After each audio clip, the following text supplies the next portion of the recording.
Hello, my name is Libni Munoz, and today I'm talking about the book Halfway Home by Reuben Miller. And I have chosen this book because I think it's really important to talk about prison reform and specifically the afterlife and how people typically aren't really able to accommodate themselves um, after their life, especially super long periods of time. Um, and so I think it's really important to talk about that. Specifically, Black individuals, which is what this story talks about. Miller specifically interviews Black individuals, and he mostly focuses himself on that. And so he mainly focuses on how incarceration wreaks havoc, not only on the individual's life uh, that they've been punished, but also how it just never ends, and how that's really important to mention, especially since they've been punished during, and how since this won't last them forever, especially if they are truly trying to better themselves. And so a great example of that would be, um, let's just say they're trying to get a new house. A person who may look at them can be like, oh, you've been incarcerated for stealing. I don't want you. And so that can be um, pretty down and pretty downing on that person. And so that can be one of the ways that it can affect a person after jail. And so I think we can look at this system and try to make a new system. And one of the great examples that I personally think that we can look upon is, for example, Norway or Finland.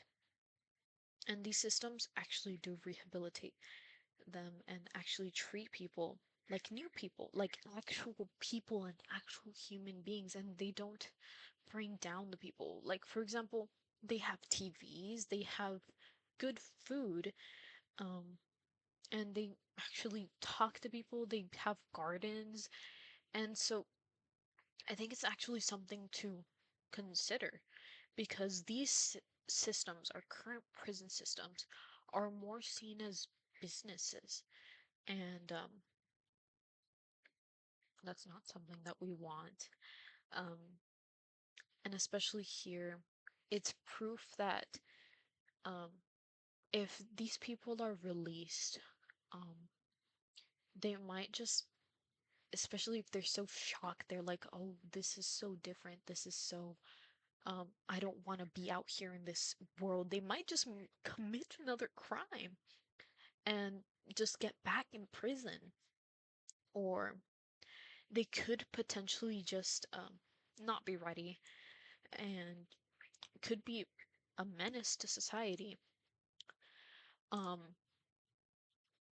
then Miller also mentions how uh, Miller also mentions that it could also cause not only trauma to the foster children, because if you're watching your parent, separate your parent as well, that could also cause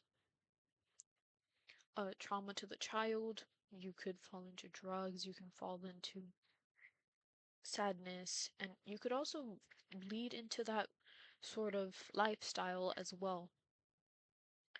Um, and so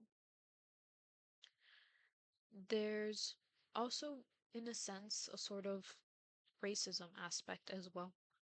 Um, there's a lot of black people who have been incarcerated, and you've got to take that into note as well.